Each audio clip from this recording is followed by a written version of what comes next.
အားလုံးပဲမင်္ဂလာပါခင်ဗျာမောင်ချက် program မြကနေကြိုဆိုပါရစေကျွန်တော်ဒီတစ်ခေါက်မှာတော့ CSV ပေါ့နော် comma separated value ဆိုရဲအဲ့ဒီ file type အမျိုးအစားပေါ့နော် file extension အမျိုးအစားတစ်ခုကိုကျွန်တော်လေ့လာကြည့်ကြမှာဖြစ်ပါတယ်အဲ့ဒါလေ့လာပြီးရင်ကျွန်တော်ကဒီ Python နဲ့တွဲပြီးတော့ပေါ့နော် CSV format နဲ့ Python နဲ့ဘယ်လိုတွဲပြီးတော့အလုပ်လုပ်လို့ရရဲဆိုတာကိုလည်းကျွန်တော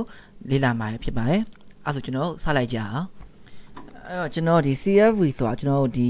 ရေဘူးကပြောရရင်တော့ကျွန်တော်ဘာနဲ့တူလဲဆိုတော့သူက Excel file လိုပဲဗျာအဲ့တော့ဒီExcel မှာလည်းကျွန်တော်တို့ဒီဇာတ်ကွက်တွေမှာပေါ့နော် Excel file ရေးလို့ရတယ်ရေးပြီးရင်ကျွန်တော်တို့က default ဆိုရင် Excel file ကသူက CSV file မဟုတ်ဘူးဗျာ Excel file ရဲ့ default ကဘာဖြစ်မလဲဆိုရင်ဒီ XLSX ပေါ့နော်အဲ့ file extension ဖြစ်နေမယ်ကျွန်တော်တို့ကအဲ့အအောင်မှာဒီ save မှတ်တဲ့အခါမှာ .csv ဆိုပြီးကျွန်တော်တို့က save မှတ်လိုက်လို့ရတယ်ဒီဇာတ်ကွက်တွေနဲ့ဇာတ်ကွက်တွေပဲဒါပေမဲ့သူဒီ format တော့မတူဘူးပေါ့နော်ဒါဒီ CSV format တစ်ခုပဲအဲ့တော့ Excel file နဲ့မှာလည်းကျွန်တော် CSV format ကိုတွားပြီးတော့ထုတ်လို့ရတယ်ကျွန်တော်စက်ထဲမှာ Excel file မရှိတော့ကျွန်တော်ကဘာလို့လုပ်မလဲဆိုတော့ဒီ Google ရဲ့ကျွန်တော် Google Sheet ပေါ့နော်အဲ့မှာကျွန်တော်ကတွားကြည့်မယ်ဗျာကျွန်တော်ကဒီလိုရေးချင်တာ name ရယ်ပြီးလို့ရှိရင်ကျွန်တော်ဒါ age ရယ်ပေါ့နော်အဲ့နှစ်ခုကကျွန်တော်အရင်စမ်းကြည့်အောင်မယ်ပေါ့နော်အဲ့မှာ name နေရာမှာကျွန်တော်ကဥမာဒါမောင်ချက်ပေါ့နော်ပြီးလို့ရှိရင် age ကိုကျွန်တော်က21ပေါ့နော်နောက်တစ်ခါကျွန်တော်ထားပါအောင်နော်ကြော်ပေါ့ကြော်ဆိုပြီးတော့ကျွန်တော်က age ကို22ပေါ့နော်အဲ့လိုပေါ့နော်ကျွန်တော်ဒီအများကြီးရေးလို့ရတယ်ဗျအခုလောဆိုတော့ကျွန်တော်အဲ့အရာကိုရေးမပြရဘူးအစမ်းအနေနဲ့ပေါ့နော်အစမ်းအနေနဲ့ကျွန်တော်ကဒီလိုဇရာကွက်ထဲမှာကျွန်တော်စရေးလိုက်တယ်ရေးပြီးကျွန်တော်ဘာလုပ်မလဲဆိုတော့ဒါကိုကျွန်တော်ကဒါ download ဆွဲရမှာပေါ့နော်ကျွန်တော်ကတော့ဒီဒါ line မှာလုံနေရဆိုကျွန်တော်ကကိုယ့် set ထဲကိုရောက်ချင်း download ဆွဲမှာရမယ်အကယ်၍ကိုယ့် set ထဲမှာ Microsoft Excel ရှိရင်ကိစ္စမရှိတန်းပြီးတော့ save လိုက်လို့ရတယ်ကျွန်တော်ဒါကို download ဆွဲပြီးတော့ကျွန်တော်ဒီမှာ CSV format နဲ့ download ဆွဲမှာပေါ့နော်ဒီ Microsoft Excel မှာသုံးတဲ့သူရတယ်ဒီ save မှတ်တဲ့အခါမှာကျွန်တော် .csv format နဲ့ save မှတ်လိုက်ပေါ့နော်ဟုတ်ပြီကျွန်တော်ကဒါလေးကိုပြန်ဖွင့်ကြည့်အောင်ပြန်ဖွင့်ကြည့်တော့ကျွန်တော်ကဒီ download ထည့်သွားမယ်ပေါ့နော်နောက်ဆုံးအခုဆွဲခဲ့ကျွန်တော်ရဲ့ spreadsheet ကိုတွားဖွင့်မယ်အဲ့ဆိုဘာလာလဲဆိုတော့ကျွန်တော် name ရဲ့ age ရယ်ပေါ့နော်ကျွန်တော် set ထဲမှာအခုက Excel မှာ Excel ကျွန်တော်မရှိရောဘာပုံစံနဲ့ပဲပေါ်နေလဲဆိုတော့ဒါ notepad ထဲမှာပေါ်နေပေါ့နော် notepad ထဲမှာပေါ်တဲ့အခါမှာဘယ်လိုပေါ်လဲဆိုတော့ comma လေးခံပြီးပေါ်ရပေါ့နော်ဒီမှာဆိုကျွန်တော်တို့သိတာရယ်သူ့ရဲ့ပြောရတာက CSV comma separated value ဆိုတော့တစ်ခုနဲ့တစ်ခုကြာမှာ comma လေးခံထားရလို့ပြောတာဒီမှာကျွန်တော် notepad နဲ့ကြည့်ရင်သိတာရယ် comma လေးခံတယ်ခုနက Excel မှာကျွန်တော်ဒီဇာတ်ကွက်နဲ့ရောမှန်တယ်ဒါပေမဲ့တကယ်သူ့ရဲ့ format ကြည့်ဒီလို comma ခံရေးထားတဲ့ format ပေါ့ဒါကိုကျွန်တော်က CSV ခေါ်တယ်ဒီ file ကိုကျွန်တော်ဒီ Excel ရဲ့ဘာရဲ့မှာထည့်ကြည့်နော် comma ကိုမြင်ရမှာမဟုတ်ဘူး comma တစ်ခုစာစီကျွန်တော်ဇာတ်တစ်ကွက်စာပေါ့နော်ဒီ column တစ်ခုစာကျွန်တော်ကပြောင်းသွားလိမ့်မယ်တကယ်မူရင်း file ရောဒီလိုမျိုး comma နဲ့ရေးထားတဲ့ file တကယ်မူရင်းပေါ့နော်ဟိုကကျွန်တော်ဖွင့်လိုက်တဲ့ software ပေါ်မူတည်ပြီးတော့သူကဒီပြပေးတာပေါ့နော် user ကိုဒီ column လေးလိုက်သူကပြပေးတာဘာလို့လဲဆိုတော့ဒီ Excel ဘာရသူ့ရဲ့ file extension ပေါ်မူတည်ပြီးတော့သူကဘယ်ဟာဆိုရင်ဘယ်လိုပြရမယ်ဆိုတော့သူကတည်ပြီးသားပေါ့နော်အဲကြောင့်ကျွန်တော်ကဇာတ်ကွက်လိုက်လေးမျက်စိရမှာရှင်းရှင်းလင်းလင်းမြင်ရပါဘောနော်ဟုတ်ပြီအဲကျွန်တော်ဒါ CSV ပေါ့အဲ CSV format ကိုကျွန်တော်က Python နဲ့ကျွန်တော်ကတွဲသုံးမယ်ပေါ့နော်ကျွန်တော်ထုံးတဲ့အတိုင်းပဲဒါကိုအလုပ်လုပ်လို့ရအောင်ဒီ project folder ကိုကျွန်တော်ရအောင်ရွှေ့လိုက်မယ်နော်ရွှေ့မယ်ဆိုတော့ကျွန်တော်ကဒီ download ထဲမှာဒါကိုပြန်ပြီးတော့ rename ပေးလိုက်ပါအောင်မယ်ဒါကျွန်တော်ဒါ CSV test ပေါ့နော်CSV test.csv ပေါ့နော်အဲ့လို format နဲ့ကျွန်တော်ဆေးလိုက်မယ်ဆေးပြီးလို့ရှိရင်ကျွန်တော်ကဒါကိုရဲ့ဒီပိုင်းချန်ရဲ့ကျွန်တော်အခုလက်ရှိလုပ်နေတဲ့ဟို project တွေကိုကျွန်တော်တွားလိုက်မယ်ဟုတ်ပြီအဲ့တော့ကျွန်တော်ကဒီမှာ CSV file ကြီးရောက်လာပြီပေါ့နော်အဲ့ CSV file ရောက်လာရင်သူကဒီမှာလဲ CSV ဆိုပြီးကျွန်တော်တို့ဒါပြလိုက်မယ်ပေါ့နော်ဒါကျွန်တော်ကဒီပုံစံလေးနဲ့ကျွန်တော်ဒီ CSV file လေးကို comma လေးခံပြီးကျွန်တော်ပြလိုက်မယ်ပေါ့နော်ဟုတ်ပြီအဲ့တော့ကျွန်တော်ကဒီ CSV file ကိုအရင်ဆုံးကျွန်တော်ဒါကိုဖတ်ကြည့်အောင်ပေါ့နော်အရင်ဆုံးကျွန်တော်ဒီ CSV file ကိုမရေးခင်ဝင်လာတဲ့ CSV format ကိုကျွန်တော်ဒါဘယ်လိုဖတ်မလဲပေါ့လားအဲ့လို CSV ကိုဖတ်မယ်ဆိုတော့ကျွန်တော်ကဒီ CSV module လေးကိုကျွန်တော်ကဒါထည့်ပြီးတော့သုံးတာကောင်းတယ်ပေါ့နော်အဲ့ကျွန်တော်ဒီမှာ Python file လေးတစ်ခုအရင်ဖွင့်မယ်ပေါ့နော်ဒီ Python file လေးကိုကျွန်တော်ဘာလို့ပေးမလဲဆိုတော့ကျွန်တော် CSV test ပေါ့နော်ကျွန်တော်အဲ့လိုပေးလိုက်မယ်ကျွန်တော်ဒီရှေ့မှာသုံးခဲ့ရဲ့ဒီ .thg ပေါ့နော်ဒီ test file ကိုကျွန်တော်ဒီဖတ်တာရေးရလုပ်တဲ့အခါမှာကျွန်တော်ဘာမှထပ်ပြီးတော့အသစ်ထည့်ရမရှိဘူးဒါပေမဲ့ကျွန်တော်ဒီ CSV file သုံးမယ်ဆိုရင်တော့ဒီ CSV ကျွန်တော်ဒီ module လေးထည့်သုံးရင်ပိုကောင်းတယ်ပေါ့နော်ဒါဆိုကျွန်တော်သုံးရပိုလွယ်သူ့မှာလုပ်လို့ရတယ်အများကြီးရှိတယ်အဲကျွန်တော်ဘာလုပ်လိုက်လဲဆိုတော့ import CSV ဆိုပြီးကျွန်တော်ရေးလိုက်တယ်ပေါ့နော်ဟုတ်ပြီဒါဆိုကျွန်တော်ကဒီ CSV ကိုကျွန်တော်ကသုံးလို့ရအောင်လို့သူ့ရဲ့ module လေးကိုကျွန်တော်ထည့်လိုက်တာပေါ့နော် ဒီ CSV ကိုဒီမထက်လေသုံးလို့မရဘူးလားဆိုကျွန်တော်သုံးလို့ရပါတယ်ဒါပေမဲ့အဲ့ချိန်မှာကျွန်တော်တို့ဒီပြန်ဖတ်တဲ့အခါမှာပြန်ရေးတဲ့အခါမှာပို့ပြီးအလုပ်ရှုပ်တယ်အဲ့တော့ဒီ CSV module ကိုခေါ်သုံးလိုက်လို့ရှိရင်ကျွန်တော်တို့ကရေးရရေးဖတ်တာတွေမှာပိုမြန်မယ်ပေါ့နော်အားကြောင့်ကျွန်တော်ကခေါ်သုံးလိုက်တာပါကျွန်တော်ဒီ module ကိုဘာကြောင့်ခေါ်ရဲ import ရေဘာကြောင့်ထည့်ရဲဆိုတော့ကျွန်တော်ရှေ့မှာလဲ randomly ဘာမှသိခဲ့ပြီးသားပေါ့နော်အဲ့တော့ကျွန်တော်အဲ့ဒါကိုမပြောတော့ဘူးဒါလေးကိုခေါ်လိုက်တယ်ခေါ်ပြီးတော့ထုံးစံတိုင်းပဲကျွန်တော်ဖွင့်ရင် with ဟာလား open ပြင်ကျွန်တော်ဖွင့်ရင်လည်း file ကဘာလဲဆိုတော့ CSV test ပေါ့နော် CSV test.csv ဟုတ်တယ်ဒီ file လေးပေါ့နော်အဲ့ဒါလေးကိုကျွန်တော်ကဖွင့်မယ်ဒီမှာကျွန်တော်ကဘာဖြစ်နေလဲဆိုတော့ဒီ dot ကနှစ်ခါပါနေရဗျာအဲ့ဒီတော့ကျွန်တော်ဒါလေးကိုပြန်ပြီးတော့နာမည် rename ပြန်ပြင်လိုက်အောင်မယ် rename နဲ့ကျွန်တော်ကပြန်ပြင်လိုက်မယ်နော် .csv နှစ်ခါဖြစ်နေလို့တစ်ခုဖြောက်လိုက်မယ်ဟုတ်ပြီအဲ့ကျွန်တော်ဒီ.csv ပဲပေါ့နော်အဲ့လို file လေးကျွန်တော်ကဖြစ်အောင်ဖွင့်လိုက်မယ်ဘယ်နည်းနဲ့ဖွင့်မှာလဲဆိုတော့ s ကျွန်တော်က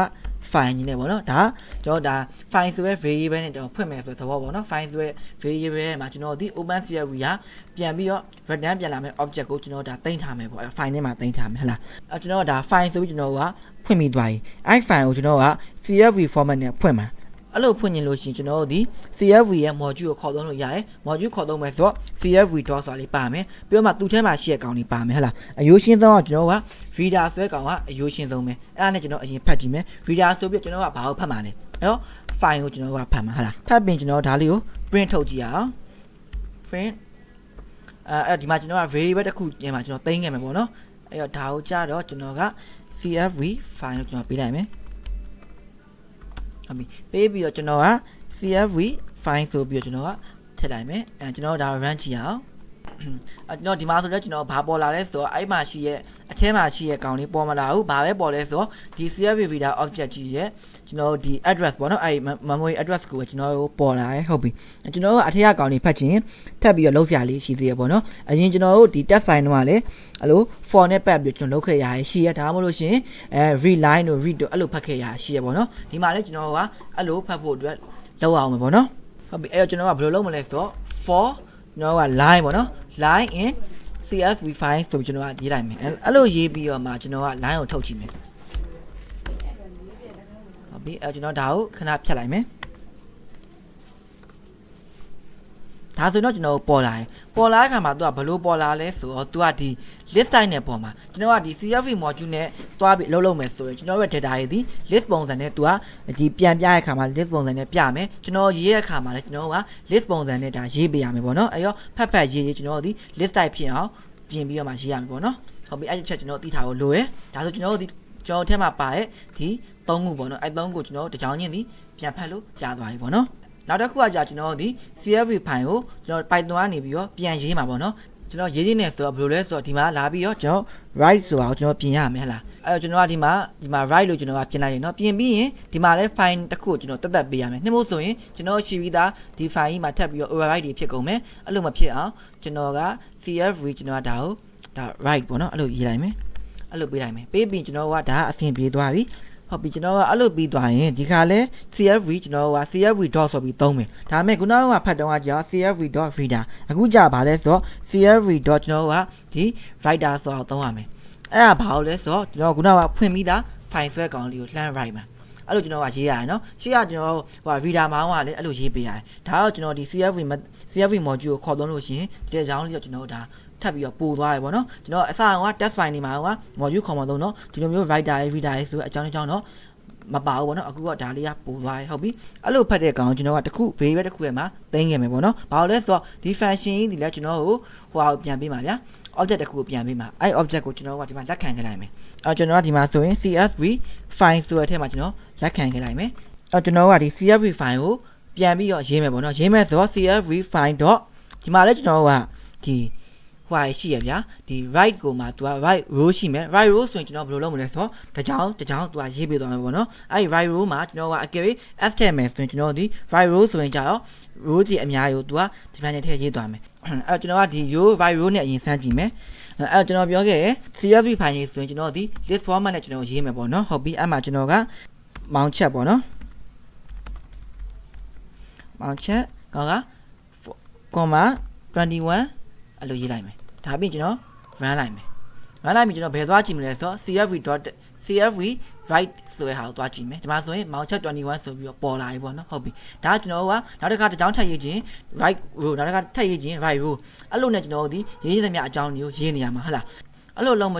ရှုပ်ချင်ကျွန်တော်ဒီ row မှာကျွန်တော် asset လိုက်လို့ရှင်ကြအောင် row ရဲ့အများကြီးတောက်လျှောက်သွားသူရေးပေးလိုက်မယ်အဲ့ function နဲ့ရှိရအဲ့တော့အဲ့လိုရေးဖို့အတွက်ဆိုရင်ကျွန်တော်တို့က row ရဲ့တောက်လျှောက်ရေးဖို့ဆိုရင်ကို့မှာဒီ row ရဲ့စုတိုင်း list တစ်ခုရှိမှရမှာပေါ့ကျွန်တော်ပဲနာဒီလိုဗျာstudent info ဆိုပြီးတော့ကျွန်တော်ကခုနကဒီဟာလေးကိုကျွန်တော်ကူးလိုက်မယ်ဒါကြီးအကုန်လုံးကျွန်တော်ကရေးနေတာဒီထဲမှာကျွန်တော်ကလာထည့်လိုက်မယ်ပေါ့နော်ဘာလို့လဲဆိုတော့ဒီမှာ name hd list တခု CSV module သုံးမယ်ဆိုရင်ကျွန်တော်ဒီဒါ list ပြရမှာပေါ့နော်အဲ့တော့ကျွန်တော်ဒါ list ပြအောင်ဒီမှာ list အနေနဲ့ရေးရနောက်တစ်ခါဒီမှာလည်းအဲ့လိုပဲကျွန်တော် list အနေနဲ့ရေးမယ်မှာလည်း list အနေနဲ့ရေးမယ်အဲ့တော့ list တစ်ခုနဲ့တစ်ခုကြားမှာကျွန်တော် comma ခံလိုက်မယ်comma ခံလိုက်မယ်နောက်တစ်ခါကျွန်တော် comma ခံလိုက်မယ်ပေါ့နော်ဒါလေးကိုကျွန်တော်နည်းနည်းတဲ့သွားအောင်လို့ရေးမယ်အဲ့ဆိုရရင်ဒါကျွန်တော်ကဒါ list ပဲရှိသေးရဗျာအဲ့တော့ဒါကြီးဒီတိုင်းတွားထည့်မယ်ဆိုရင် list 3ခုကိုကျွန်တော်ကတပြိုင်တည်းထည့်လို့ဖြစ်နေလိမ့်မယ်ဟလားအဲ့လိုမရဘူးကျွန်တော်တို့ဒီနောက်ဆုံး list ကြီး final list တစ်ခုထဲမှာကျွန်တော်ကထည့်ပေးရမယ်အဲ့တော့ဒါဒီဘယ်လိုလဲဆိုတော့ဒီ list ထဲမှာ list တဲ့လို့ပေါ့နော်ဒါ nested list ပုံနဲ့ကျွန်တော်တို့ဒါဖြစ်သွားပါတနည်းပြောရရင်အဲ့လိုကျွန်တော်ဒါဖြစ်သွားနိုင်မယ်ပေါ့နော်ဒီထဲမှာကျွန်တော်ဒီလိုထည့်ထားတဲ့ပုံစံပေါ့နော်ဒီအပြင်ဆုံး list ကြီးရဲ့မှာ list 3ခုအဲ့တော့ तू ကဒါအမြင်ဘာလုပ်မလဲဆိုတော့ဒီပထမဆုံး list ကို row တစ်ခုယူမယ်ဒုတိယ list ကိုနောက်ထပ် row ယူမယ်တတိယ list ကိုနောက်ထပ် row တစ်ခုအနေနဲ့ရေးမယ်ဒါဆို row 3ခု तू ကရေးပေးလိုက်မယ်ကျွန်တော်ကဒီမှာဘာလာထည့်မလဲဆိုတော့ဒီမှာ row မှာကျွန်တော်ဒါကို f ထည့်လိုက်မယ် i function နဲ့သုံးမယ်ပြီးရင်ဒီမှာ student info ဆိုတဲ့ဟာနဲ့ကျွန်တော်လာရေးမယ်ဒါမျိုးဆိုကျွန်တော်တို့ဒါကို run ကြည့်ရအောင်ကျွန်တော်ဒီမှာ error တက်နေရပေါ့နော်ဘာလို့တက်တာလဲဆိုတော့ကျွန်တော်တို့ကဒီမှာပေါ့နော်ဟိုဟာဖြစ်နေလို့ string ကိုကျွန်တော်တို့ကဘာမှ codation မပါနေရေးထားလို့ပေါ့နော်ကျွန်တော်ပြီးသွားပြီပေါ့နော်ပြီးသွားလို့ရှိရင်ခုနက cfv.by မှာသွားကြည့်မယ်ဟောဒီမှာ၃ချောင်းကျွန်တော်တို့ဒါရသွားပြီပေါ့နော်အဲ့တော့ကျွန်တော်တို့ကရပြီဘာဖြစ်နေလဲဆိုတော့ဒီမှာဒီ new line ဆိုရယ် new line တခါထပ်ပြီးတော့ပါနေရဗျာအဲ့ဒါဘာလို့ပါလဲဆိုတော့ကျွန်တော်ကဒီ file open ဖွင့်တဲ့နေရာမှာကျွန်တော်ကပါနေရအဲ့မှာကျွန်တော်ကသွားပြင်ပေးရမှာဒီ CSV ရဲ့မှာကျွန်တော်ကသွားပြင်လို့မရတော့ဘာလို့လဲဆိုတော့ကိုရေးထားတဲ့ module မဟုတ်ဘူးသူ့ရဲ့ module ကတကြောင်ဆင်းပေးရကောင်ကြီးကပါနေကျွန်တော်ကအဲ့လိုအဆင်မပြေဘူးဒီကနေပြီးတော့ကျွန်တော်ကဒီ new line ဆိုတဲ့ဟာကိုကျွန်တော်ကဘာမှမလုပ်ချင်တော့ဒီလိုမျိုး space လေးနေမယ်နော်ဒီလိုမျိုးကျွန်တော်ဒီ empty string လေးပဲရေးခဲ့ရမယ်ဒါမျိုးဆိုရင်ကျွန်တော်အဆင်ပြေသွားပြီပြန်ကြည့်ရအောင်ဒါဆိုကျွန်တော်ကက်ကက်လေးရသွားပြီပေါ့နော်ဟုတ်ပြီဒါကကျွန်တော်ဒီ CSV format ကိုဖတ်တာရရေးရရပေါ့နော်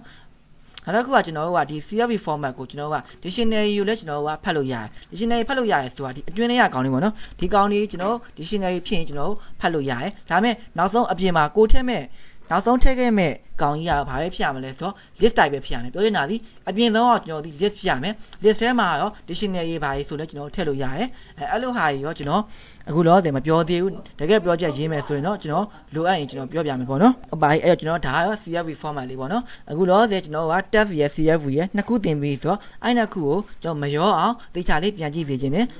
ဟုတ်ကဲ့ပါအားလုံးကိုကျေးဇူးတင်ပါတယ်ခင်ဗျာအကယ်လို့ကျွန်တော်ဒီဗီဒီယိုကို YouTube ကနေကြည့်နေဆိုလို့ရှိရင်လည်းကျွန်တော်ဒီ description မှာ Facebook group ရဲ့ page ရဲ့အဲ့ဒီနှစ်ခုလုံးရဲ့ link ကိုချပေးထားပါတယ်ဒီဗီဒီယိုနဲ့ပတ်သက်ပြီးတော့တခုခုနားမလည်ရရှိရင်ဒါမှမဟုတ်လို့မေးစရာတခုခုရှိလို့ရှိရင်ဒီ Myanmar programming page ကိုလာမေးလို့ရပါတယ်